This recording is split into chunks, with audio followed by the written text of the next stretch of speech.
All right, so what are these outcomes of global integration? The promoters of globalization focus on the winners.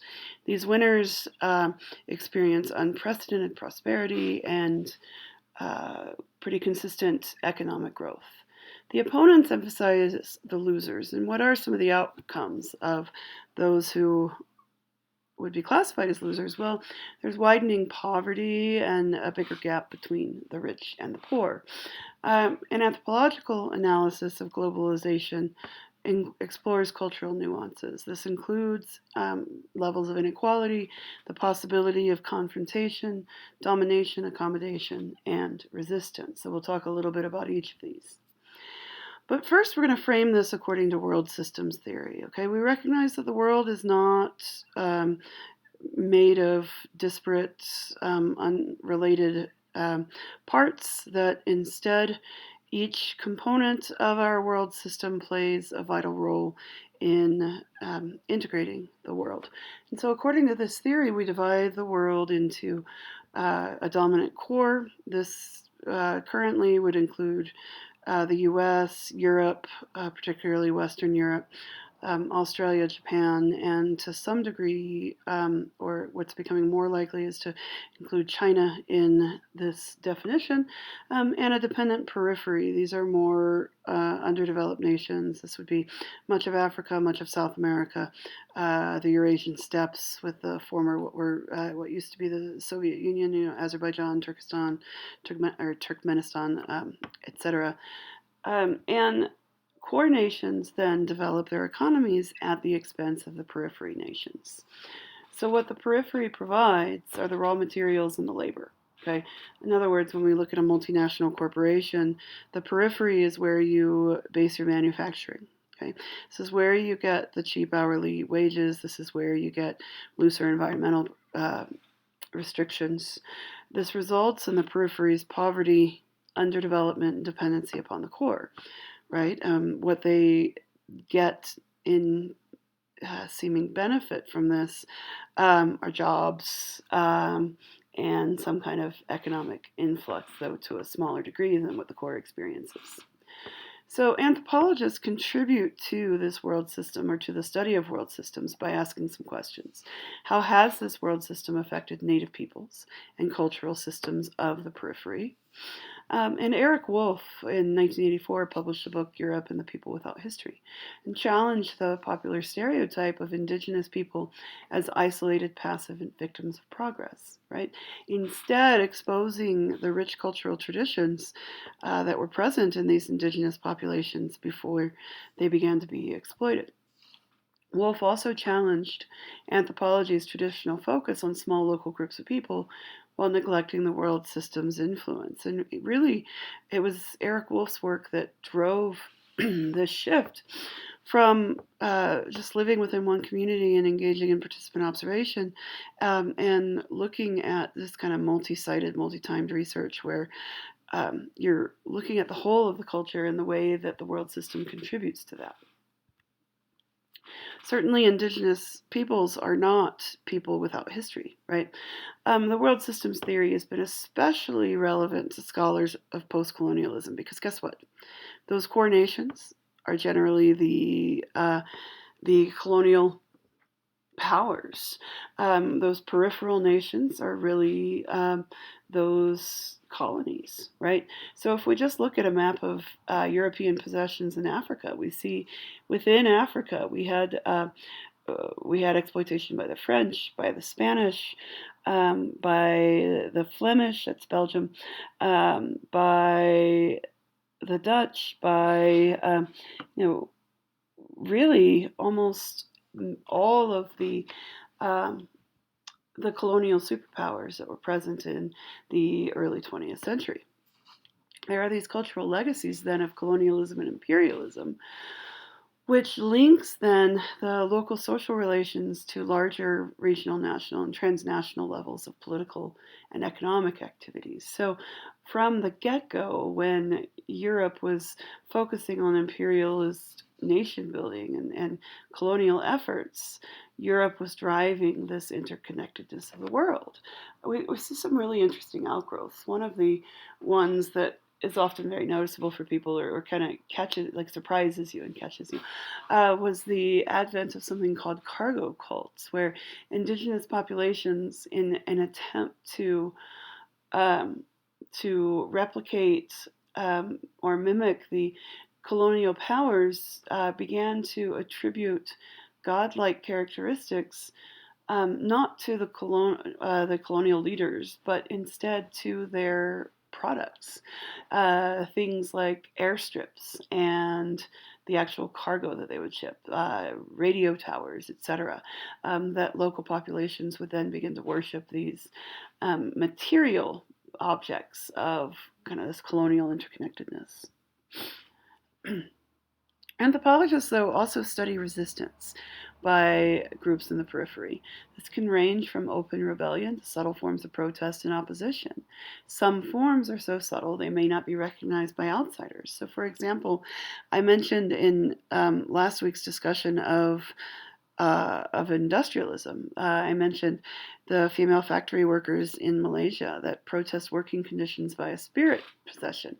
What happens is they claim they've been possessed by were-tigers, and so this makes them violent, loud, and disruptive, and necessitates the manufacturing facility shutting down for a couple of days to a week, in order to bring in local healers to make the appropriate sacrifices and appease the unhappy spirits that are driving this spirit possession. So examples like this are of interest to anthropologists because they show how people interpret and challenge global processes through local cultural idioms and beliefs. And so this were-tiger possession is not the most effective, right? Women would get better working conditions if they were able to unionize and protest, but it's what they have at hand, and it brings in local aspects of their culture. We've also seen localization. Localization is reflected in these patterns of consumption. Cultures use clothing to convey messages. And so, in the Democratic Republic of the Congo, Sepirs, young Bakongo men, use clothing to accumulate prestige and project self-worth to the upper classes of Congolese society. So here in this photo, you see a Sapir with his very vibrant, very noticeable style of dress. So people will localize kind of fashion to send a message to those elites. We've seen similar sorts of processes with the Mayan weavings, and the Peruvian textiles and such. So we can't really view the world as winners or losers, right? There are examples of the Wapiri, the Malay workers, the Congolese Apirs that demonstrate that people define their identities locally despite globalization. We're not seeing a homogenization of culture per se. Instead, people, as globalization has become more pronounced, people increasingly express local identities through interactions with transnational communications, through consumption and businesses. And so we can look at McDonald's and see this evident. I'm not sure how many of you have actually traveled outside of the country, but McDonald's has a global presence. I mean, there's no denying that fact.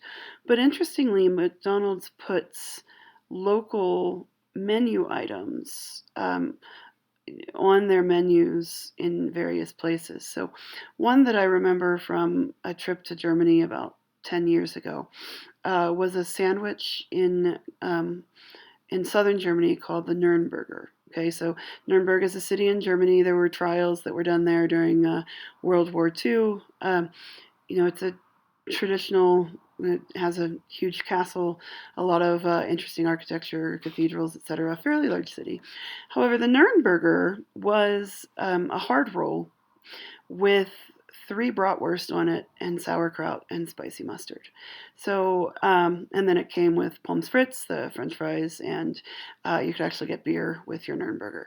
So, putting a Wurst type sandwich on the menu at McDonald's is catering to those local patterns of consumption. Similarly, I've been to McDonald's that offer Korean stir fry. I've been to McDonald's that offer bao or the steamed buns that are associated with East Asia. So, interestingly, even a culture, a corporation culture like McDonald's that is built on hamburgers, French fries, and a Coke, right? There are concessions made, or there are ways to integrate this multinational corporation with local preferences, local food preferences, local cultural practices. So people simultaneously engage in global processes and in their local communities, but rarely on equal footing. Much depends on their placement within the sphere of the world system. And so if they're very far removed from the world system, let's say isolated indigenous tribes within the Brazilian Amazon, right? Then most of their activity is going to be focused on local communities. But they run the risk of being exploited by these global forces like illegal gold miners, logging companies, or even Bolsonaro's dam building and just complete kind of ethnocide practices. And so anthropologists would say that dividing the world into winners and losers is overly simplistic. This isn't really the most effective or informative way to view globalization. So take a moment, pause the video, think about who should define who's a winner or loser in the process of global integration. Is it how well you integrate? Is it how well you adopt symbols of the dominant culture? Is it economic prosperity? I mean, I think that's what we as Americans tend to focus on with respect to winners and losers, right? The winners are the people who economically benefit from this process. So that would pretty clearly define the winners as these transnational corporations and the American oligarchs who support them or are supported by them. And then what kind of criteria do you think are most appropriate for defining such a thing? There's some areas of the world where success would be defined on the basis of social harmony, on the basis of kind of being in sync with your natural environment and conservation kinds of issues. There are a lot of other ways that we can define success in this global world system. So globalization is not simply a matter of developing countries clamoring to become more developed.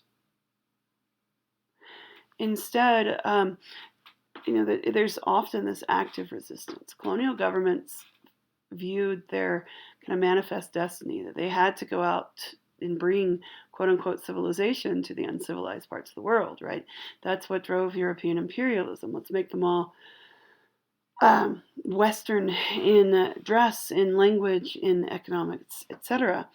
In the 1949, President Harry Truman sought to help the underdeveloped world. So it seemed natural to Truman in this post-colonial stage that followed World War II that everyone would want to be developed, that people would want economic prosperity, that people would want access to healthcare, banking, other kinds of intervention that would try to put them on equal footing with the rest of the world. Contemporary international development is promoted by the United Nations, by government aid agencies, lending agencies, and non-governmental organizations. And what we found over the past 50, 60 years is that the world doesn't necessarily want to be developed. That technologically advanced capitalist countries are viewed as the model for the ideal social and economic development at the expense of what local populations actually want. So we have to ask ourselves, is the goal of development to improve material conditions while maintaining diversity, or is it to eliminate diversity in an attempt to make everyone the same?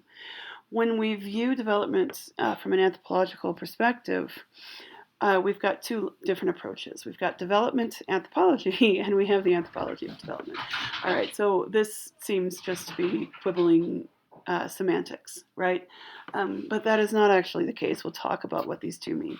Development anthropologists guide development projects in ways that are beneficial for local people, in addition to the plans of outside agencies. So they become advocates, really, for local populations. So, for example, Gerald Murray worked to reduce deforestation in Haiti between the 70s and 80s. He bridged the gap between the goals of planners and those of farmers, suggesting efficient, mutually beneficial solutions. Um, by contrast, some anthropologists support the work of development anthropology by exploring the social conditions that might help projects succeed. So, development anthropology is really focused on bridging that gap, whereas the anthropology of development is focusing on how to integrate kind of those top-down changes that the government might want to bring in, or financial backers want to bring in, trying to integrate that with the local cultural practices. Some challenge that development inevitably causes harm by giving more control to outsiders, by worsening social inequality and perpetuating ethnocentrism and paternalistic attitudes of colonialism. Top-down approach versus ground up, and really trying to bridge the gap. So we're going to look at a case in point. We're going to look at rural development in Lesotho. James Ferguson studied the Thaba Tseka Rural Development Project in Lesotho from 1975 to 1984. The project's goal was to decrease poverty and increase economic output. Doesn't sound too bad, right? How are we going to do that? Through building roads, providing fuel and construction materials, and improving the water supply and sanitation. Ferguson's research indicated that people in rural Lesotho are poor not because they live in a rural area, but because their labor is exploited. Okay, so bringing roads, bringing water, bringing sanitation may not be enough then to lift these people out of exploitation. The project focused on the effect, rural poverty, rather than its underlying causes. So we can make some predictions about how well it worked, right? Because of this, the presence of outsiders undermined the power that was traditionally held by village chiefs, and this development project in Lesotho ultimately failed. Ferguson pessimistically concluded that development does little to reduce poverty, that it only expands bureaucracy at the expense of local communities. And so we're going to watch a video. We're probably going to watch a video. I'm actually haven't quite worked out what our project's going to be, but there are anthropological videos out there that, like the one I'd love to show, but access has been getting harder as each semester goes by, is Nye Story of a Kung Woman, that looks at the life of the Khoisan in South Africa before contact and settlement into reservations by colonial entities, and after contact, and really how their life changed. And it's really depressing. It's really sad. These hunter-gatherers were expected to completely get rid of their traditions. They were supposed to stop hunting giraffes. They were supposed to be confined to small reservations instead of ranging across 4 different countries. They were supposed to start worshiping Jesus. They were supposed to start going to school and having rote memorization. They were expected to conform to Western-style ceremonies, etc. So, really quite disturbing film about exploitation. So we'll see whether I am actually able to get the rights to this and show it for this week. But the story is true the world over. We really messed up as colonial nations pulled out of Africa. The kind of after effect of colonial nation building was kind of an increase in conflict and inequity. And so there was hope for a while that we might have better informed policies as indigenous populations in South America are brought into the developed world, but the leadership in Brazil doesn't really bode well for us learning from our mistakes. So then let's look at culture and global change. Some anthropologists counter that there really are a variety of perspectives among developers, and that development that is becoming less paternalistic and more accountable to the impacted communities than it once was. There are some challenges that remain, however. There's a common perception that Indigenous and rural communities, that outside help isn't necessarily virtuous and that it undermines self determination. So the people being quote unquote developed feel this way, that it's not that it's more self-serving than it is beneficial to their population as a whole. So change that is enforced from outside local communities can be very ineffective because people want to preserve their traditions that give their lives meaning. This is really where anthropologists can play a really important role.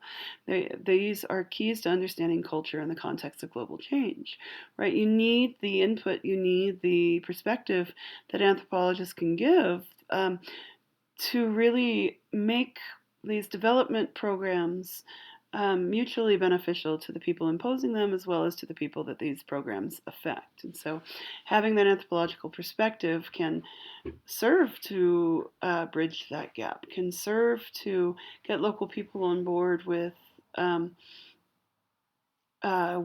these projects. So, for example, here we've got a picture of Haitian farmers that are planting saplings for reforestation, right? When you put the power into the hands of the local populations and when you get them emotionally invested in the success of your program's going to succeed.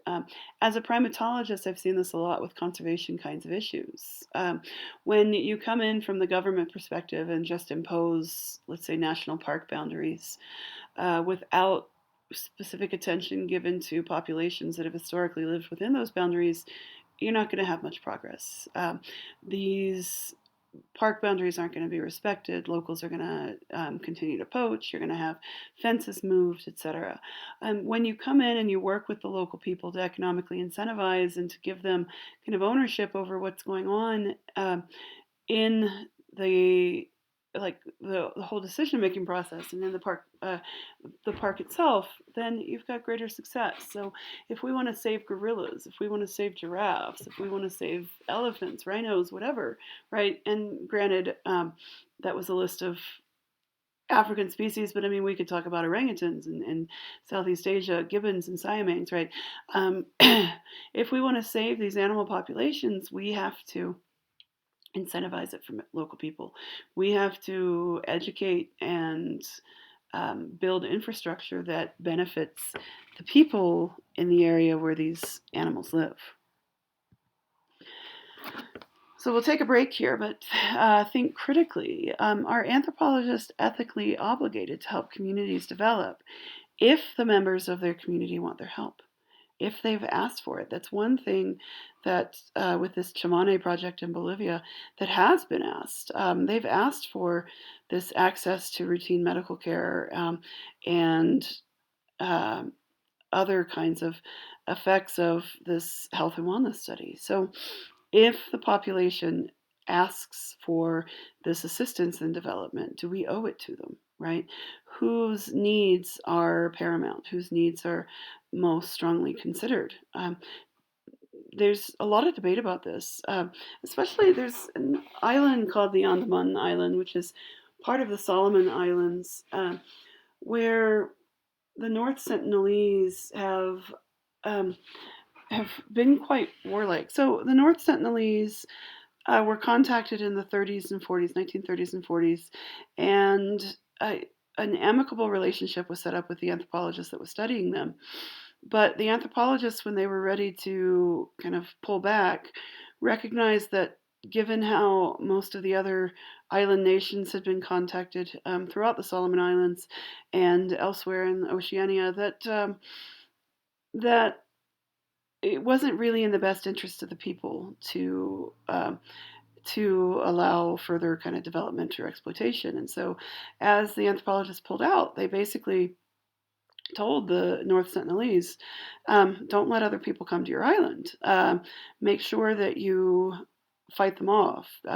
Keep them away from you. Otherwise, they're going to bring disease. Otherwise, your way of life is going to be changed. And the North Sentinelese have certainly held to this. There was that situation in it may have been 18, where there was an American missionary um, who tried to travel to North Sentinel to contact and bring the word of God to this island nation, and they killed him. And he had illegally, I mean, it's set up through the government that you aren't allowed to contact them. The Indian fishermen um, that exploit those waters around the Solomon Islands, they know that they're not supposed to take foreigners out to North Sentinel.